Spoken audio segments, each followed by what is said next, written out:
Your name is Tom, and you've been captured by the government. You don't know where you are or even what's going on. All you know is they have a stranger's locked phone in your hand. Your captors are telling you to search it for possible ties to terrorism. No, this is not the story of Hollywood's newest thriller, but rather the setup to Replica, a brand new graphic adventure game that takes place entirely on somebody else's cell phone. To be fair, we actually know who this phone belongs to. We're told early on that we're investigating a teenage boy named Dickey, somebody the government seems to suspect has ties to terrorism.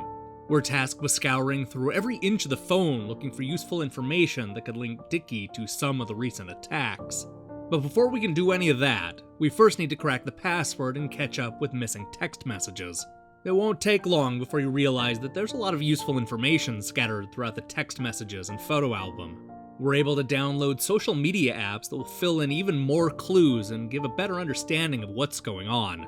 If you can find the right dates, locations, and group motto, you may just be able to keep the world safe from future strikes.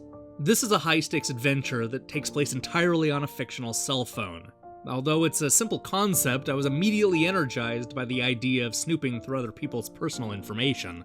I couldn't wait to dig through the pictures and figure out what the rebellious teenager was tweeting, and once the thrilling story kicked in, I was hooked and ready to see how it all played out. While the story is short and straightforward, it can be played repeatedly with different results. I played through it a few times looking for different ways to change the outcome, and I was pleasantly surprised. I ran into a few dead ends where my actions just made everything worse, but there are a few happy endings that are perfectly satisfying.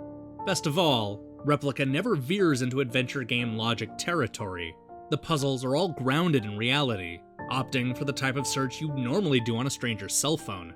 It's worth noting that Replica is an inexpensive adventure. The game retails for just $3, which ends up being both a good and bad thing. This is a cool concept that is certainly worth the cheap price, but I wonder if more could have been done with the gimmick if it cost more. There are a lot of moments where it felt like the developer was only scratching the surface of what you could do with this type of narrative trick. The result is certainly satisfactory, but I'd love to see a more ambitious version that isn't afraid to dig deep into the conspiracy. Even though this is a game dealing with the weighty subject of terrorism, Replica still manages to seem very small. The mystery is just compelling enough to warrant several plays, and the writing is often gripping. While it only hints at what you could do with this type of storytelling, Replica is a fun adventure that'll suck you in right from the moment you turn Dickey's cell phone on for the very first time. Hey, thanks for watching our review. This is definitely one of those smaller games that probably won't appeal to everybody, but I thought it was interesting enough to talk about here.